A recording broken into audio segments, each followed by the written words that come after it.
For those of you unacquainted with the old lore, allow me to enlighten you. On December 22nd, 2005, a hymn was offered forth unto the heavens, a song recounting the events of one of the most glorious battles ever to take place. A tale of heroes and villains alike, a tale where the lines between fiction and reality became so blurred that they disappeared completely. A grand battle, an ultimate battle, the ultimate showdown of ultimate destiny. Steven Spielberg ostensibly saw this and was like, yeah, let's do that, but with more money. That introduction may sound flippant and dismissive because, yeah, I guess it kind of is. So let me get this out of the way right up front. I really like this movie, but I'm supposed to like this movie. I am a male, aged 25 to 34. I am the target audience. Well, one of the target audiences. When I watch this movie, it takes me right back to my salad days. Staying up late on the verge of a caffeine overdose after I chugged a 2-liter of Mountain Dew and screaming profanities into the voice chat of a Halo 3 lobby. Simpler times.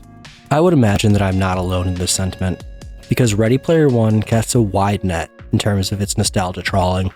After all, a person with fond memories of the Atari 2600 and fond memories of Tracer from Overwatch are likely not the same person.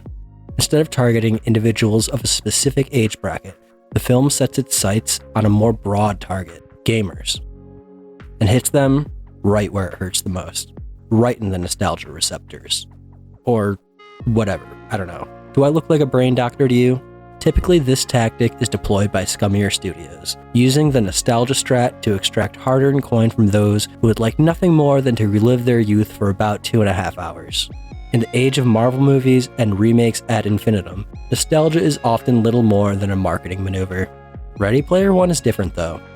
I mean, kind of. The excessive use of Easter eggs certainly put butts in seats, but there's more to it than that. What if I were to tell you that the overabundance of references in Ready Player One are thematically relevant? Well, they are. Obviously they are. The entire plot of the movie finds the characters searching for Easter eggs. The significance basically spells itself out for you. By turning nearly every frame of the movie into a page from a Where's Waldo book, Spielberg is subconsciously getting the audience into the headspace of the protagonists. He's turning us all into Gunters by making us notice the characters of our youth walking by in the background. Not only this, but because we are constantly on the lookout for small things that may have more significance, we are able to engage more robustly with another element at play in the film, something that I like to call Chekhov's Gundam. This item that the gamers were vying for in the exposition is the item that allows Dido to transform into a Gundam in the climactic scene of the movie, and this is by no means the only example of this phenomenon. The Iron Giant, H's line about basement dwellers, the Extra Life coin, and so on. Ready Player One is constantly giving us throwaway lines and gags that come back to be massive story beats later in the movie. This, in conjunction with the Easter eggs throughout the film, cause us to be invested in what is happening on screen before we can even register what is happening in the plot. That being said, what is happening in the plot is pretty good. There's nothing particularly structurally innovative. The protagonist saves the world after learning the value of friendship and falling in love, but that doesn't mean Ready Player One does not exquisitely execute on a tried and true narrative. Even though we broadly know what is going to happen, we can still enjoy the ride, because there's something about a classic adventure story that resonates with our subconscious as a species. Look at Up, look at Lord of the Rings, hell, look at the Odyssey. We love watching heroes go on a journey, face danger, and emerge on the other side victorious. And even if we don't want to admit it, part of us loves the idealism that typically accompanies these tales.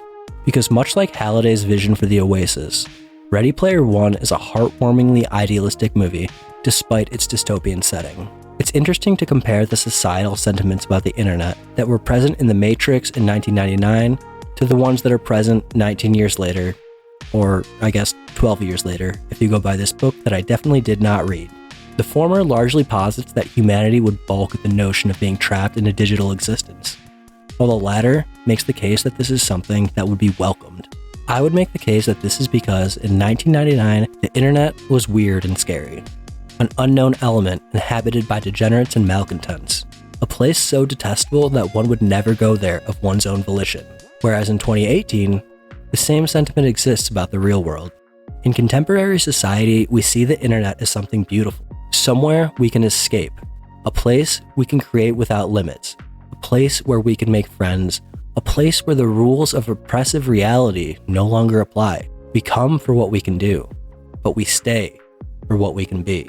Ready Player One recognizes and embraces that sentiment, but also realizes the precariousness of such a position. As much as the film sings the praises of the internet, it also recognizes how easy it would be to lose oneself in this digital sea, how easy it would be to give oneself fully to this exciting new virtual world and leave this mundane analog existence behind.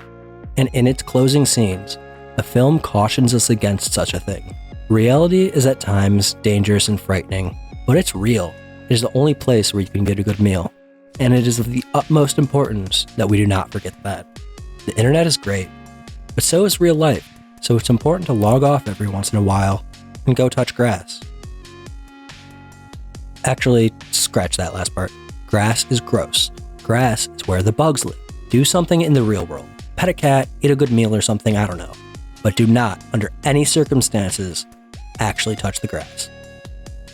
This acknowledgement of the duality between virtual life and analog life is what makes the message of Ready Player One distinct from the takeaway of The Matrix. The latter would have us believe that the internet and digital culture is something that ought to be fought against. We must wage war against the insidious machines before they destroy the last vestiges of humanity and so on, while the former has a more nuanced take on the subject.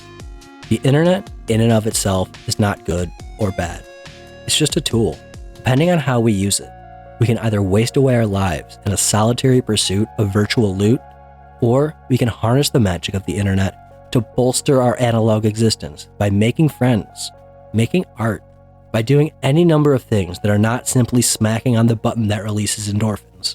The Matrix, and oddly enough the Unabomber, posit that technology is an evil that must be fought against.